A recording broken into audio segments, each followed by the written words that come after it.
the Taliban have an air force. Let that sink in. And that air force has now been cleared for takeoff. Look at these visuals. They are from Afghanistan. You see those planes and choppers? That's the Afghan Air Force. It's called the Islamic Emirate Air Force, IEAF. That's the official name. The Taliban recently bragged about this. It said, "We did not have a single operational aircraft when we came to power. Over 70 destroyed planes and helicopters have been repaired." Now, you can take that number with a pinch of salt, but even if the Taliban have a fleet half that size, it adds up to a great cause of concern for many. And the biggest question here is, who even repaired these aircraft? Quick history. When the American forces fled Afghanistan in August 2021, they left behind several choppers and planes, at least 70 of them. But these aircraft were not functional because the American troops destroyed the machines before fleeing. When the Taliban entered Kabul, videos and pictures emerged showing armed men posing with these helicopters and planes. The visuals were chilling and the threat was real because the Taliban now had attack planes at their disposal. The likes of A-29 attack planes. Even if they may not be functional immediately, the West ruled out the threat. Speaking about A-29s in particular, the US Commander of Air Combat Command, Mark Kelly, said, "When you look at the airplane's range and speed and computer power and lifting capability, it's not something that frankly concerns us." But what about the security of the immediate neighborhood? Safe to say that rarely bothers the West. Some Western experts even suggested that the Taliban could seek to sell the aircraft. Clearly, the Taliban had other plans. Planes are being freshly painted and flaunted. They are ready to take off. But the big question is, how did this even happen? Who helped the Taliban repair the sophisticated planes?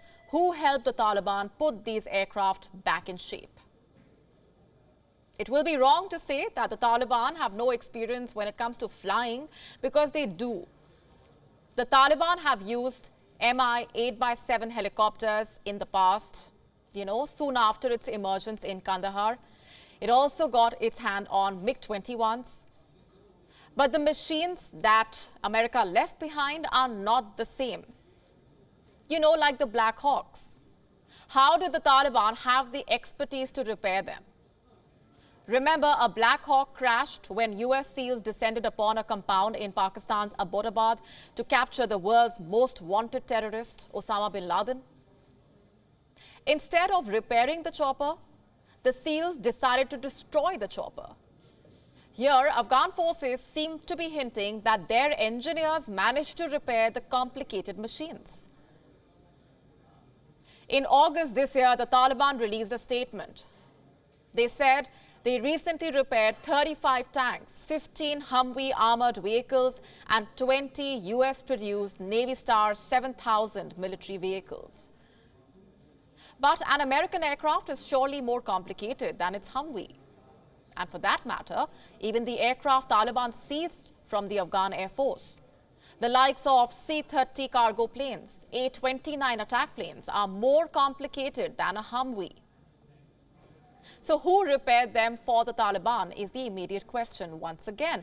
Previously, the Taliban had said that pilots and other experts from the former Afghan National Army would be roped into Afghanistan's security force. Even if that did happen, they alone could not have done the job, could they? Take the A-29. It's a turboprop attack plane. It's built by the Brazilian aerospace manufacturer, Embraer. The airline is modified by Sierra Nevada, which happens to be an American defense firm. And like I've been saying repeatedly, these are complicated machines. And the Taliban are not trained to fly these aircraft. But reports say at least 6 Black Hawks have been put in service. So have 10 MD-530Fs.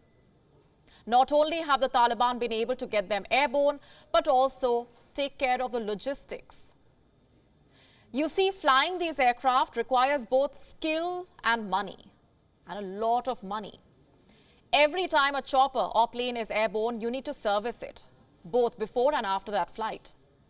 You need to take care of the repair work. You need to have spare parts, enough spare parts. But the Taliban did not have enough money to feed the people on the ground, let alone foot the bill for maintaining these machines. Surely it has received external help. The question I'm asking is, who did the help come from? Who is helping the Taliban? Which country is weaponizing this deadly group? In July this year, a Taliban commander was seen using a helicopter to take his newlywed bride home. The commander supposedly flew the young bride from Logar to Khost province. And then in August, roars were heard over the capital Kabul. Some aircraft were being tested. What type am I talking about? The Taliban did not get into specifics. All types, quote unquote, is what the spokesperson said. In September, the Taliban was seen test flying an American Black Hawk helicopter in Kabul, but the chopper crashed and 3 people lost their lives. But this is not a case on the safety of these once defunct machines. It is a case on arming the Taliban. The US served a fleet on platter, and some country helped the Taliban hop on the pilot's seat and start the training sorties. And the next and very obvious question is, now that the Taliban have an air force, what does it plan to do with it? The Taliban have reportedly been flying the aircraft for transporting personnel and cargo. Some reports say the Taliban's air force have taken in some exercise. I wonder what kind. So far, there have been no reports of these planes and choppers trespassing neighboring airspaces. But how long before that happens? And if and when that happens, who will the world hold accountable? WION now available in your country. Download the app now. Get all the news on the move.